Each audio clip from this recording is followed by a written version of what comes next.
Bonjour les amis, ça c'est le podcast Les voyages du photographe. Je suis Ricardo et aujourd'hui on va continuer à parler de photographie et surtout comment sortir du mode auto pour aller à utiliser les modes manuels, surtout les priorités de vitesse et de temps pour continuer à s'épanouir en photographant et surtout s'amuser et se faire du bien.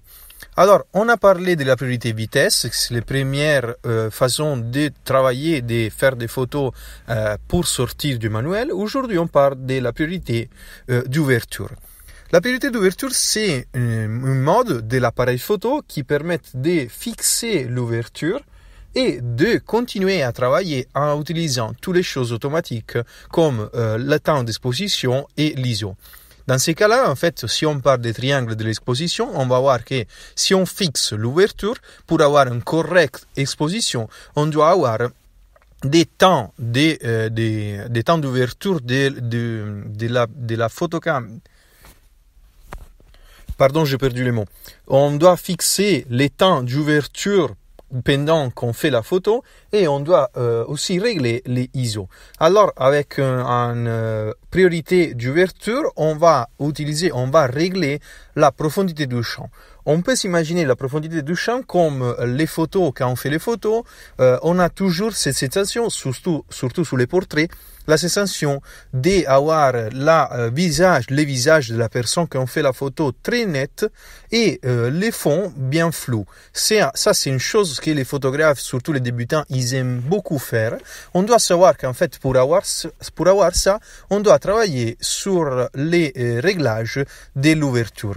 En fait, avec une ouverture plus grande, ça veut dire une ouverture de f 1.4, 2.8, 3.6. On va avoir que le sujet principal qu'il est avant, il va être traîné et après en profondité, toute la vision elle va devenir floue. Au contraire, si on va utiliser des ouvertures beaucoup plus fermées, beaucoup plus petit, ça veut dire 5.6, 11, 12, 16, jusqu'à 32, on va voir que tous les champs de vision de notre appareil, ça va être net. Dans ces cas-là, on peut comprendre très bien que si on veut faire une photo de paysage où on veut avoir toutes les choses nettes avant nous de les premières choses qu'on voit jusqu'à les choses qui sont très loin, on s'imagine les montagnes, les nuages, les arbres, on va utiliser et on va préférer d'utiliser une ouverture très petite.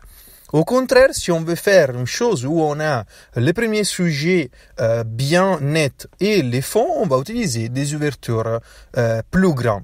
Que dans la notation de la photo, c'est le contraire. Quand on dit plus grand, on a un numéro petit, 1.4. Quand on dit plus petit, on a un numéro plus grand. Mais ça, j'espère que si vous avez des questions, n'hésitez pas à me contacter et je peux vous expliquer sont quoi les différences. Je peux aller dans les détails de tout ça. Bien, alors, quand on fait les photos et on veut utiliser ça, on peut commencer à sortir de modalité auto en utilisant la priorité d'ouverture. La priorité d'ouverture, souvent sur l'appareil, il est indiqué avec une A, ça veut dire aperture en anglais. Et en utilisant ça, ça va nous aider à avoir une juste exposition sans travailler sur toutes les autres choses. En fait, si on décide, par exemple, de faire un portrait et on veut faire un portrait bien net avant, on peut fixer la priorité d'ouverture, mettre le diaphragme à 2.8, 3.6, 4, un diaphragme qui ça s'intéresse, l'ouverture qui ça nous intéresse, et on va oublier tous les autres paramètres. Dans ces cas-là, nous, on sait que dans la photo qu'on va faire, on va avoir un effet qu'on aime bien, mais on ne doit pas se préoccuper de toutes les autres choses. Alors, dans ces cas-là, nous, on fait quoi? On va utiliser cette priorité, ces modalités à priorité ouverture, quand on veut avoir le contrôle sur la profondité des champs. Si on a vu que l'ouverture, la priorité de vitesse, il va nous donner le contrôle sur les mouvements des choses qu'on a en face de nous, la priorité d'ouverture, on va nous donner contrôle sur la profondité du champ.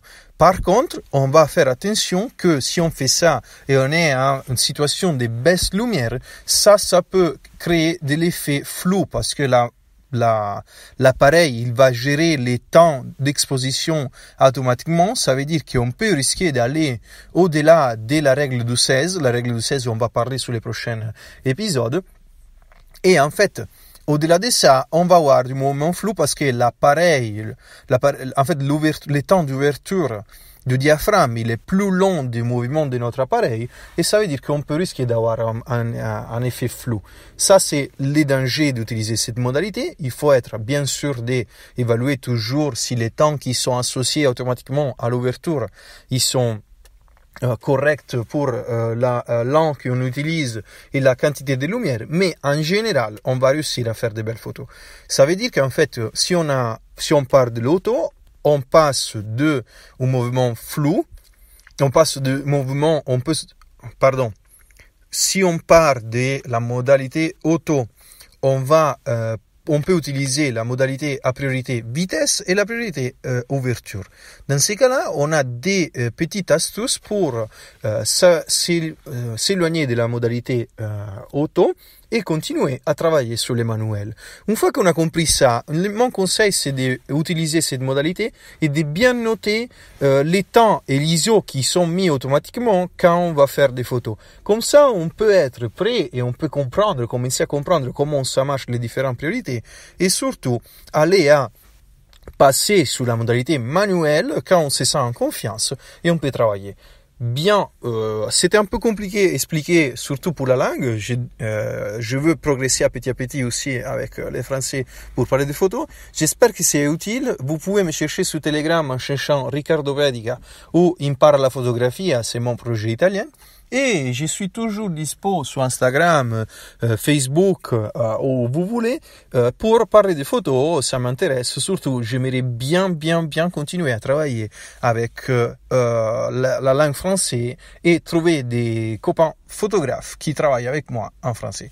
Bien, pour aujourd'hui, c'est tout. Je vous souhaite un super bon week-end et on se retrouve au prochain épisode de Le Voyage du photographe. Ciao da Riccardo.